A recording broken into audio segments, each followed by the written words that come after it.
नमस्कार दोस्तों, ज्ञानशाला एकेडमी के ऑनलाइन प्लेटफॉर्म पर आप सभी का स्वागत है। पिछले वीडियो में हमने नागरिकता के बारे में यह पढ़ लिया था कि आखिर हमारे संविधान में इससे संबंधित क्या प्रावधान किए गए हैं और नागरिकता अधिनियम 1955 में क्या प्रावधान किया गया है। आइए अब हम जानते हैं कि आखिर नागरिकता संशोधन अधिनियम 1919 क्या है और इस पर इतना विवाद क्यों हो रहा है। तो चलिए बिना देर किए इस वीडियो को शुरू करते हैं। आइए अब देखते हैं नागरिकता संशोधन अधिनियम 1919 क्या है और इसको पारित होने के बाद आखिर इतना विवाद क्यों हुआ था। नागरिकता संशोधन अधिनियम 1919 के द्वारा नागरिकता अधिनियम 1955 में संशोधन किया गया है, इसीलिए इसे नागरिकता संशोधन अधिनियम 1919 कहते हैं। अब सबसे पहले ये देख लेते हैं कि आखिर इसमें क्या क्या संशोधन किया गया है। यह संशोधन दो बातों के लिए लाया गया था। पहला, कुछ विशेष विदेशियों को नागरिकता देने के लिए और दूसरा, ओसीआई कार्ड होल्डर्स से संबंधित कुछ प्रावधानों को संशोधन के लिए। तो पहले पॉइंट को देखते हैं। इसके तहत इस संशोधन अधिनियम में ये माना गया कि 3 मुस्लिम देश पाकिस्तान, बांग्लादेश और अफगानिस्तान के 6 धार्मिक समुदाय हिंदू, सिख, ईसाई, पारसी, जैन और बौद्ध उत्पीड़ित समुदाय हैं। तो पहला पॉइंट ये है कि इन 3 देशों के 6 धार्मिक समुदायों को इस संशोधन अधिनियम द्वारा उत्पीड़ित समुदाय माना गया है। दूसरा, यदि ये धार्मिक रूप से उत्पीड़ित समुदाय 31 दिसंबर 2014 के पहले भारत में वैध या अवैध रूप से प्रवेश करते हैं तो उन्हें वैध माना जाएगा। ध्यान दीजिएगा, यदि कोई व्यक्ति पाकिस्तान, बांग्लादेश और अफगानिस्तान से भारत में आता है तो उसके लिए पासपोर्ट की जरूरत है, साथ ही वीजा की भी जरूरत होती है। यदि ये दोनों दस्तावेज उसके पास नहीं है तो वे अवैध विदेशी कहे जाएंगे। इसके अलावा यदि उनकी वीजा की अवधि समाप्त हो गई है, उसके बाद भी वे इंडिया में रुके हुए हैं तो भी वे अवैध होंगे। लेकिन इस अधिनियम द्वारा ये कहा गया, यदि वे 31 दिसंबर 2014 के पहले भारत में आ गए हैं, चाहे वे वैध रूप से आए हों चाहे वे अवैध रूप से आए हैं, वे वैध माने जाएंगे। अब वैध मानने के चलते क्या हुआ, इन्हें नागरिकता मिलना आसान हो जाएगा क्योंकि अवैध विदेशियों को भारत नागरिकता नहीं देता है। दूसरा, जो अवैध विदेशी होते हैं उन पर कानूनी कार्रवाई की जाती है और ये कानूनी कार्रवाई विशेष रूप से 2 अधिनियम द्वारा किया जाता है। पहला है पासपोर्ट एक्ट 1920 के तहत और दूसरा है फॉरेनर एक्ट 1946 के तहत। तो ये अगर वैध बन जाते हैं, जो कि ये अधिनियम कहता है, तो इनके ऊपर पासपोर्ट एक्ट 1920 और फॉरेनर एक्ट 1946 लागू नहीं होगा, अर्थात इस अधिनियम द्वारा इन पर कोई कार्रवाई नहीं की जाएगी। तीसरा, ये जो विदेशी होंगे इन्हें नागरिकता लेने के लिए देशीकरण की प्रक्रिया को अपनाना होता है। इनके लिए देशीकरण की प्रक्रिया को आसान बनाया गया है। देशीकरण की प्रक्रिया के तहत 14 वर्षों में से 11 वर्ष भारत में रहना अनिवार्य है, लेकिन इस अधिनियम द्वारा ये कहा गया कि ये जो 6 समुदाय हैं और यदि ये पाकिस्तान, बांग्लादेश और अफगानिस्तान से आते हैं तो इनके लिए देशीकरण की प्रक्रिया के तहत केवल 5 वर्षों तक भारत में रहना अनिवार्य होगा, यानी 5 वर्ष के बाद ही ये नागरिकता के लिए अप्लाई कर सकते हैं। यही 3 बातें इस नागरिकता संशोधन अधिनियम के तहत कही गई है और ये पूरे भारत देश के लिए कही गई है। लेकिन इसमें 2 अपवाद है। पहला, 6ठी अनुसूची के तहत जो 4 राज्य हैं, पहला असम, दूसरा मेघालय, तीसरा मिजोरम, चौथा त्रिपुरा, इन 4 राज्यों के जो जनजातीय क्षेत्र हैं वहां पर ये प्रावधान लागू नहीं होगा। इसका मतलब ये हुआ कि यदि कोई व्यक्ति पाकिस्तान, बांग्लादेश और अफगानिस्तान से 31 दिसंबर 2014 के पहले आता है और वह हिंदू, सिख, ईसाई, पारसी, जैन और बौद्ध समुदाय से संबंधित है, तो भी यदि वो असम, मेघालय, मिजोरम और त्रिपुरा के जनजातीय क्षेत्र में रहता है तो उसे वैध नहीं माना जाएगा। दूसरा, ऐसे क्षेत्र जहां पे इनर लाइन परमिट लागू है वहां पे ये प्रावधान लागू नहीं होगा। ध्यान दीजिएगा, इनर लाइन परमिट जो लागू हुआ था वो बंगाल, ईस्टर्न फ्रंटियर एक्ट 1873 के तहत हुआ था। इनर लाइन परमिट ऐसे जगह के लिए लागू होता है जो क्षेत्र ज्यादा संवेदनशील हैं और वहां की संस्कृति की सुरक्षा करनी होती है। ऐसे क्षेत्र में जाने के लिए एक परमिट की जरूरत होती है जिसे इनर लाइन परमिट कहते हैं। ऐसे क्षेत्र विशेष रूप से आदिवासी क्षेत्र होते हैं। दूसरा है ओसीआई से संबंधित। ओसीआई का अर्थ होता है ओवरसीज सिटीजन ऑफ इंडिया। ये ऐसे लोग होते हैं जो भारत के नागरिक नहीं होते लेकिन भारतीय मूल के होते हैं, यानी इनके पूर्वज में से कोई एक भारत का नागरिक रहा होता है। ऐसे लोगों को भारत से जोड़ने के लिए ओसीआई कार्ड की सुविधा की गई थी। ओसीआई कार्ड होल्डर को कई तरह की सुविधाएं मिलती है, जैसे उसे भारत आने के लिए वीजा नहीं लेना होता। वो यदि किसी सांस्कृतिक स्थल पर जाता है तो उसे वही टिकट का दाम देना होता है जो कि किसी भारतीय को देना होता। जैसे वो यदि आगरा घूमने जाता है तो आगरा में ताजमहल देखने के लिए दो तरह के टिकट होते हैं। पहला जो भारतीयों के लिए होता है, दूसरा जो विदेशियों के लिए होता है। भारतीयों के लिए टिकट कम होता है, विदेशियों के लिए ज्यादा टिकट होता है। ओसीआई कार्ड होल्डर के लिए वही टिकट होगा जो भारतीयों के लिए होता है। उसे कई तरह की आर्थिक सुविधाएं मिलती हैं और जब वो भारत आता है, ये ध्यान दीजिएगा, जब भी कोई भारत में आता है विदेशी तो उसे एक पंजीयन कार्यालय होता है, वहां जाके अपना पंजीयन कराना होता है कि बताना होता है कि मैं यहाँ पे घूमने आया हूँ या इस कार्य के लिए आया हूँ। इसके विपरीत ओसीआई कार्ड होल्डर को इससे छूट होती है। तो इस तरह की ओसीआई कार्ड होल्डर को कई तरह की सुविधाएं दी जाती हैं। तो इससे संबंधित संशोधन किया गया है।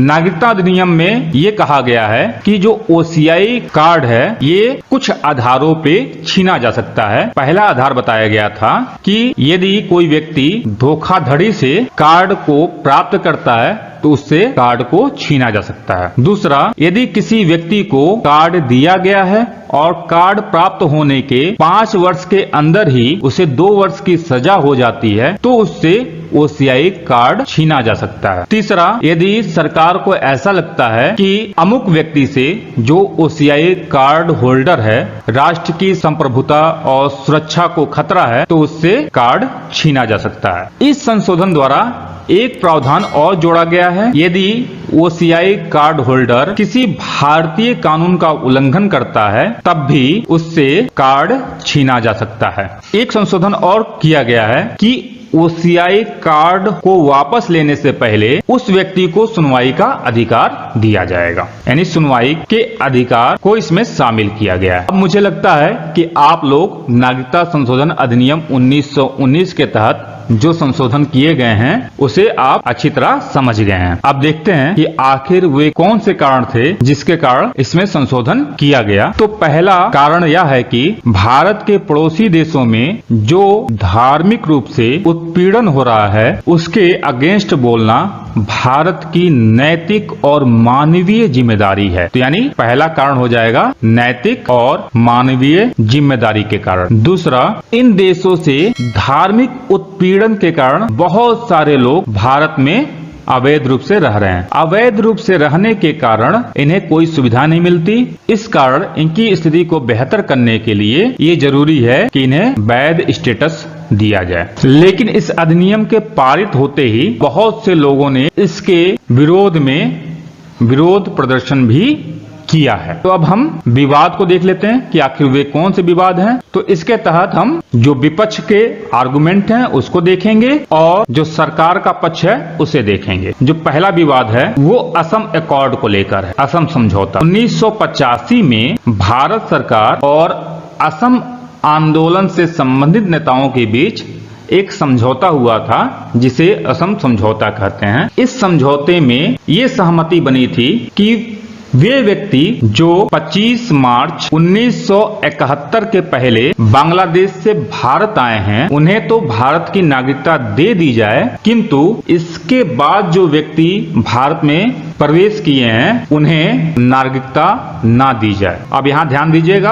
अवैध व्यक्तियों की बात हो रही है, अवैध विदेशियों की बात हो रही है। जो वैध रूप से भारत में आए हैं उनकी बात नहीं हो रही है। लेकिन इस अधिनियम में कहा गया है कि जो 2014 के पहले आए हैं उन्हें वैध नागरिक मान लिया जाएगा। इसमें और इसमें विरोधाभास है। असम एकॉर्ड मानता है कि 25 मार्च 1971 के बाद जो भी अवैध प्रवासी आए हैं असम में उन्हें डिपोर्ट किया जाएगा। वहीं ये अधिनियम मानता है कि 31 दिसंबर 2014 के पहले जो भी बांग्लादेश से आए हैं और यदि वे हिंदू, सिख, पारसी, ईसाई, जैन या बौद्ध समुदाय से हैं तो उन्हें वैध मान लिया जाएगा। ये एक जायज प्रश्न है और सरकार भी इसको मानती है।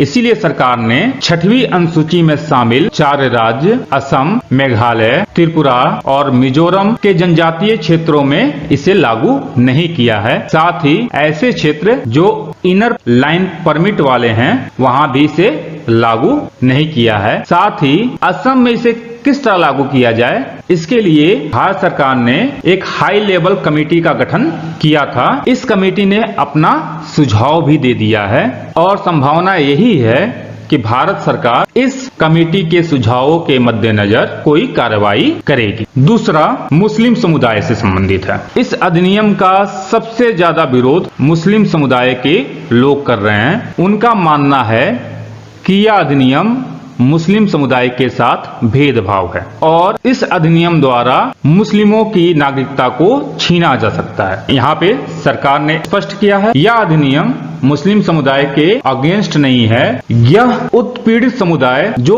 इन 3 देशों में रहते हैं उनके पक्ष में है। इसमें मुस्लिम को इसलिए शामिल नहीं किया गया है क्योंकि ये 3 देश मुस्लिम मेजोरिटी वाले हैं, इसलिए मुस्लिमों के साथ धार्मिक उत्पीड़न संभव नहीं है इस आधार पे कि वे मुस्लिम हैं। दूसरा, यह नागरिकता छीनने का कानून नहीं है, नागरिकता देने का कानून है। अगला, विरोधियों का मानना है यह अनुच्छेद 14 का वायलेशन करता है। अनुच्छेद 14 कहता है कि कानून के समक्ष सभी समान हैं और सबके साथ समान व्यवहार करना चाहिए। तो कुल मिलाकर ये समानता से संबंधित है और इस अधिनियम में कुछ विशेष धार्मिक समुदाय को शामिल किया गया है, सभी को नहीं शामिल किया गया है। इसके साथ संविधान ये भी कहता है कि किसी के साथ धार्मिक आधार पर भेदभाव नहीं किया जा सकता, जबकि ये कानून धार्मिक आधार पर भेदभाव करता है। इसके लिए सरकार का कहना है कि अनुच्छेद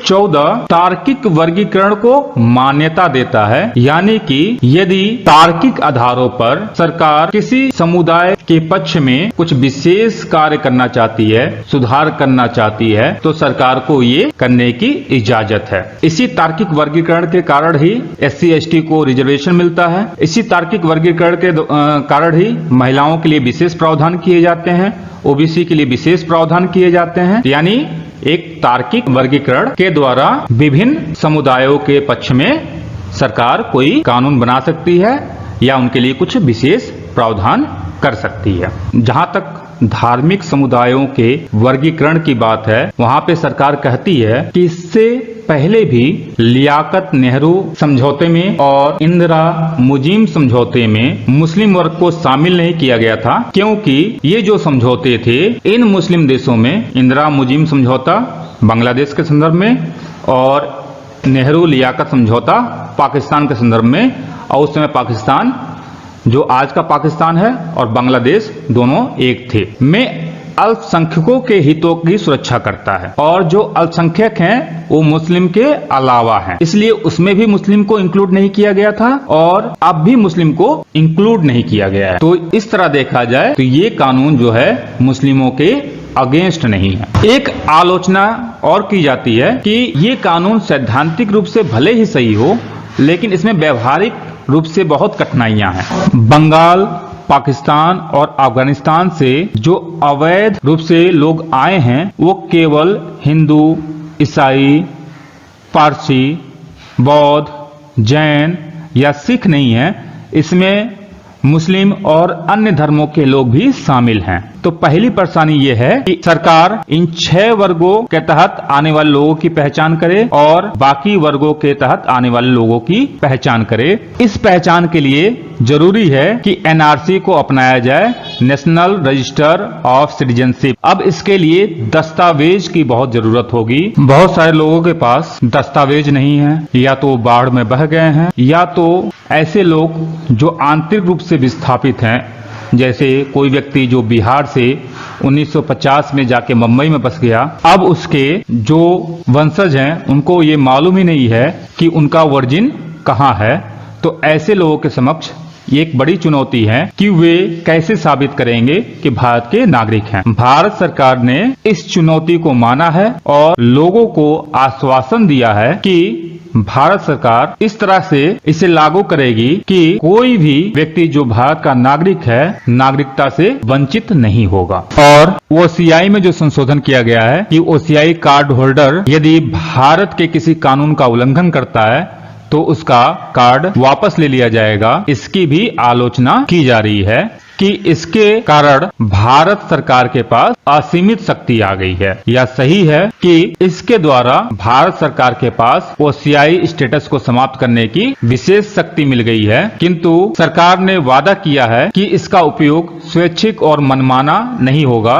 इसका उपयोग विशेष परिस्थितियों में ही किया जाएगा जब कोई व्यक्ति किसी भारतीय कानून का गंभीर उल्लंघन करता हो, तभी इसे लागू किया जाएगा। आइए अब इस अध्याय पर आधारित कुछ प्रश्नों को देख लेते हैं। प्रश्न संख्या 1, नागरिकता संशोधन अधिनियम 2019 के संदर्भ में निम्नलिखित कथनों पर विचार कीजिए। पहला कथन है, इसके द्वारा नागरिकता अधिनियम 1955 में संशोधन किया गया है। तो ये बिल्कुल सही कथन है।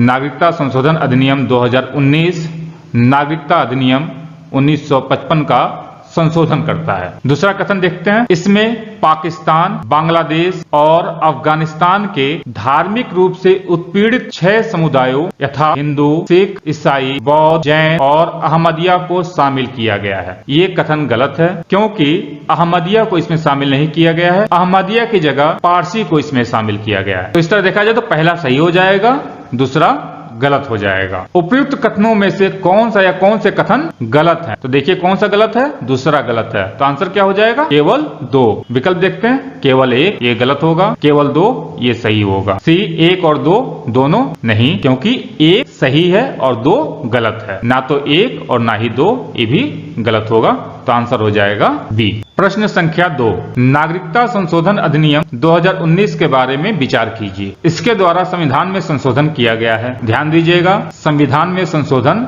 नहीं किया गया है बल्कि नागरिकता अधिनियम 1955 में संशोधन किया गया है। तो ये पहला क्या हो जाएगा? गलत। दूसरा, ओसीआई कार्ड होल्डर देश के किसी कानून का उल्लंघन करता है तब उससे ओसीआई स्टेटस वापस लिया जा सकता है। यदि कोई ओसीआई कार्ड होल्डर भारत के किसी कानून का उल्लंघन करता है तब उस स्थिति में अब ये प्रावधान कर दिया गया है कि इस आधार पर उससे ओसीआई स्टेटस वापस लिया जा सकता है। लिया जाएगा जरूरी नहीं है, लेकिन लिया जा सकता है। तो ये सही है। उपयुक्त कथनों में से कौन सा या कौन से कथन सही है? यहाँ देखिए पूछ रहा है सही, तो केवल 2 सही है। ए केवल 1 गलत होगा, बी केवल 2 सही होगा, सी 1 और 2 दोनों गलत होगा, डी ना तो 1 और ना ही 2 ये भी गलत होगा। आंसर हो जाएगा बी। उम्मीद है यह वीडियो आपको पसंद आया होगा। फिर मिलते हैं एक नए वीडियो के साथ, तब तक के लिए नमस्कार, जय हिंद।